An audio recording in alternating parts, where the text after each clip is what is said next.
ये प्रोटेस्ट खत्म नहीं होगा जब तक हमारी मांगे जो है जेन्युइन मांगे हैं वो पूरी नहीं होंगी। इन्होंने कहा 1 हफ्ते पहले कि आपकी 2 डिमांडें हम पूरी करेंगे, वो है गर्मियों की छुट्टी और सर्दियों की छुट्टी।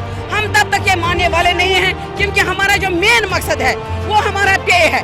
जब तक वो बढ़ेगा नहीं तब तक ये हड़ताल नहीं हटेगा, तब तक ये धरने नहीं हटेंगे। जम्मू कश्मीर में हम उनको फिर से वार्निंग देते हैं कि हमारा मसला जल्द अज जल्द करो, वरना इससे भी ज्यादा सैलाब आ जाएगा। ये 64,000 लोग हैं आंगनबाड़ी वर्कर हेल्पर, और फिर देखिए इनके घर में 10-10, 20-20 आदमी। ये देखिए कितने वोट हो गए हैं। 64,000 लोग गवर्नमेंट बना भी सकती है, गिरा भी सकती है। इसलिए इनको चाहिए अभी के अभी हमारा फैसला करो, ताकि इस नन्ही धूप में माह मुबारक में इनको शर्म नहीं आती है।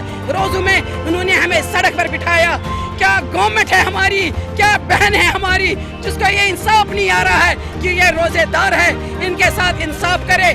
मेरी बहन जल्द अज जल्द हमारा इंसाफ करो, वरना परवरदिगार आपको रोज मोशर में पकड़ेगा, बोलेगा क्या किया इन मजलूमों ने, जिनके साथ आपने बेइंसाफी की, जिनके साथ आप जुल्म कर रहे हैं। इनका फैसला करो, जल्द अज जल्द करो, ताकि हम भी चैन से बैठ सकेंगे।